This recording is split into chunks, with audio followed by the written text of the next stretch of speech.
पंजाब में 12,710 अस्थायी शिक्षकों को नियमित कर दिया गया। सीएम भगवंत मान ने शिक्षकों को अपने हाथों से नियुक्ति पत्र बांटे। पिछले 10 सालों से चली आ रही इन शिक्षकों की मांग आखिरकार आज पूरी हो गई। नियुक्ति पत्र वितरण के दौरान सीएम मान ने इन सभी शिक्षकों के योगदान की सराहना की। शिक्षकों को संबोधित करते हुए सीएम मान ने कहा कि अभी आने वाले समय में ऐसे और भी शिक्षकों को नियमित किया जाएगा। बता दें कि पंजाब सरकार ने करीब 2 महीने पहले राज्य में अस्थायी कर्मचारियों को स्थायी करने का फैसला लिया था। इसके लिए राज्य सरकार ने नई पॉलिसी तैयार की। इस नई पॉलिसी के तहत ही 10 साल की सर्विस पूरी कर चुके शिक्षकों को रेगुलर किया जा रहा है।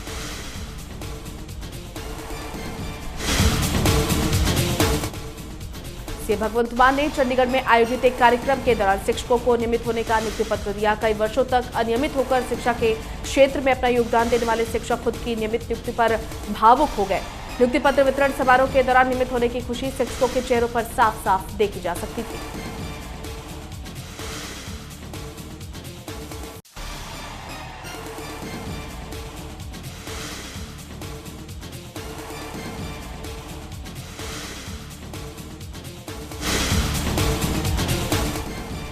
पंजाब के सीएम भगवंत मान ने बड़ा ऐलान किया है। सीएम मान ने चंडीगढ़ में आयोजित कार्यक्रम के दौरान कहा कि पंजाब के सरकारी स्कूलों में बस सेवा शुरू की जाएगी। इस पायलट प्रोजेक्ट के तहत पंजाब के 20,000 सरकारी स्कूलों के छात्रों को बस सेवा की सुविधा मिलेगी। बता दें कुछ दिन पहले सीएम मान ने पंजाब के सरकारी स्कूलों में छात्र छात्राओं के लिए बस सेवा शुरू करने को लेकर अधिकारियों के साथ बैठक की थी।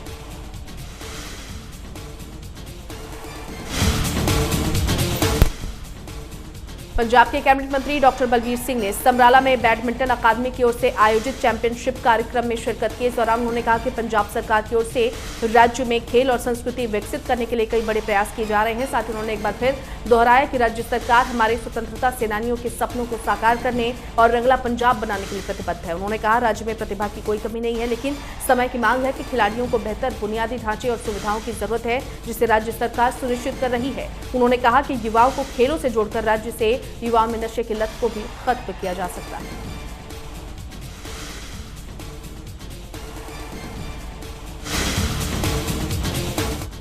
पंजाब के डीजीपी गौरव यादव ने ट्वीट कर जानकारी साझा की है, जिसमें उन्होंने लिखा है कि एजीटीएफ और मोगा पुलिस ने एक सांझे ऑपरेशन के दौरान गोपी दल्लेवाल गिरोह के 3 सदस्यों को गिरफ्तार कर लिया है और वहीं संतोष सिंह हत्या के मामले की गुत्थी को भी सुलझाया है।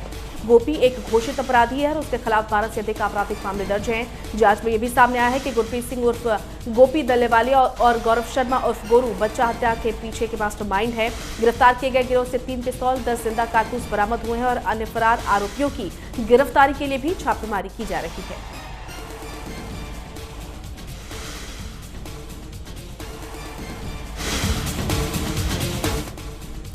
संगरूर के जिला उपायुक्त जितेंद्र जोरवाल ने धूरी अस्पताल का औचक निरीक्षण किया और अस्पताल में सुविधाओं की कमी के बारे में विस्तार से जानकारी ली। इस दौरान उन्होंने कहा कि प्रदेश सरकार लोगों को स्वास्थ्य सेवाएं मुहैया कराने के लिए काफी प्रयास कर रही है ताकि लोगों को बेहतर सुविधाएं मिल सके। उन्होंने कहा कि अस्पताल में जो भी समस्याएं हैं उनका जल्द समाधान किया जाएगा।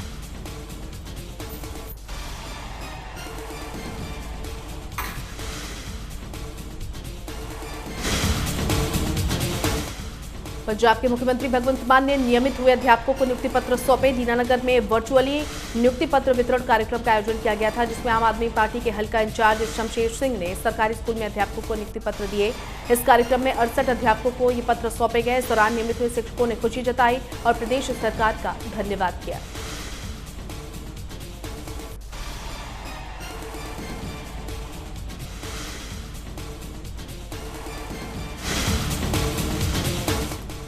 जालंधर में बाढ़ पीड़ितों ने डीसी को ज्ञापन सौंपा। लोगों का कहना है कि बाढ़ से उनके घरों को भारी नुकसान हुआ है, साथ ही उनके इलाकों में फसलों को भी भारी नुकसान हुआ है, लेकिन उन्हें अब तक इस संबंध में मदद नहीं मिली है। इसी के तहत लोगों ने सरकार से मुआवजे की मांग के तहत डीसी को ज्ञापन सौंपा है। लोगों ने जल्द मुआवजा देने की मांग की।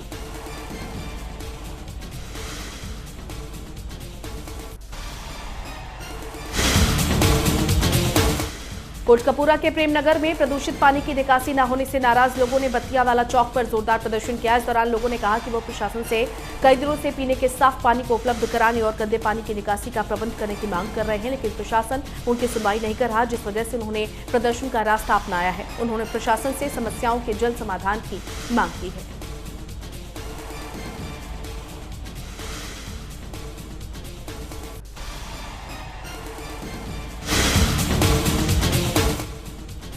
मोगा में शहीद भगत नगर सिंह के रहने वाले संतोष सिंह की हत्या मामले में पुलिस और एजीटीएफ ने 3 आरोपियों को गिरफ्तार किया है। पुलिस ने आरोपियों से 3 पिस्टल, 1 कार भी बरामद की है। पुलिस का कहना है कि आरोपियों से पूछताछ की जा रही है। पूछताछ के बाद ही आगे की कार्रवाई शुरू की जाएगी।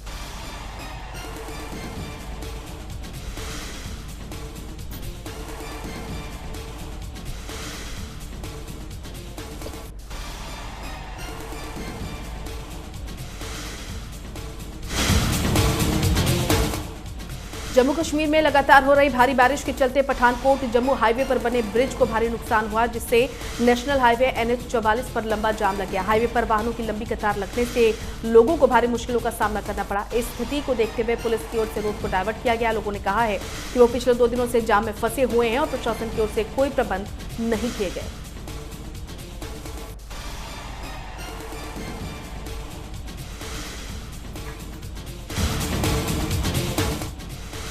फाजिल्का में सतलुज नदी का जलस्तर बढ़ने से दर्जनों गांव में पानी भर गया और फसलें पूरी तरह से खराब हो गई। बाढ़ से मुहार, जमशेर, मुहार खीवा, तेजा रोहिला, दोनानानका और कावावाली गांव सबसे ज्यादा प्रभावित हुए हैं।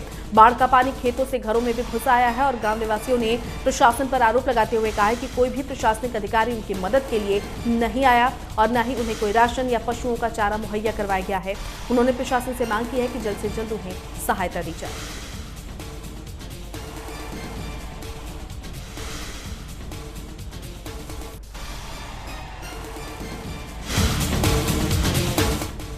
अमृतसर में बॉर्डर सिक्योरिटी फोर्स यानी BSF ने एक बार फिर पाकिस्तानी तस्करों की कोशिश को नाकामयाब कर दिया है। इस बार BSF के जवानों ने जहां तकरीबन 5 करोड़ रुपए की हेरोइन को जब्त किया है, साथ ही हेरोइन की खेप उठाने के लिए आए तस्कर की बाइक भी जब्त की। सूत्रों के मुताबिक अमृतसर के सरहदी गांव मोदे से हेरोइन की बड़ी खेप बरामद हुई है। BSF को सूचना मिली थी कि भारतीय तस्कर के लिए पाकिस्तान से हेरोइन की खेप आई है, जिसे वो उठाने आए हैं। इसके बाद BSF के जवान सतर्क हो गए और खेतों से ड्रोन से फेंकी खेप को बरामद किया।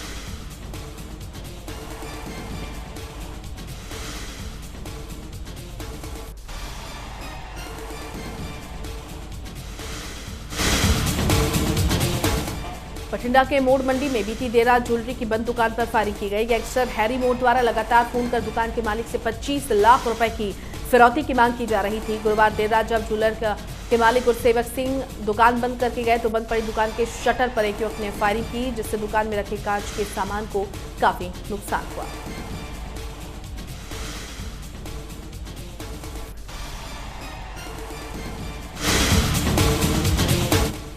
तरनतारन के गांव भंगेल की डिफेंस ड्रेन में दरार आने से बाढ़ जैसे हालात बने हुए हैं। बारिश के बाद ड्रेन का जलस्तर बढ़ गया, जिसके बाद दरार आने से कई खेतों में पानी भर गया।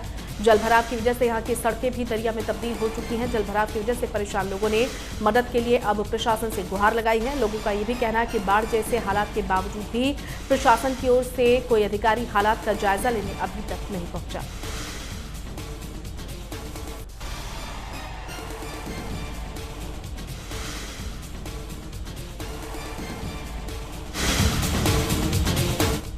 फरीदकोट में पुलिस ने चोर गिरोह के 2 सदस्यों को गिरफ्तार किया। इस दौरान पुलिस ने आरोपियों से चोरी की 5 बाइक बरामद की है। पुलिस का कहना है कि गिरफ्तार किए गए आरोपी अस्पताल और आसपास के इलाकों से बाइक चोरी कर आके बेचते थे। पुलिस ने कहा कि इन आरोपियों को अदालत में पेश कर रिमांड पर लिया जाएगा और अन्य आरोपियों के बारे में पूछताछ की जाएगी।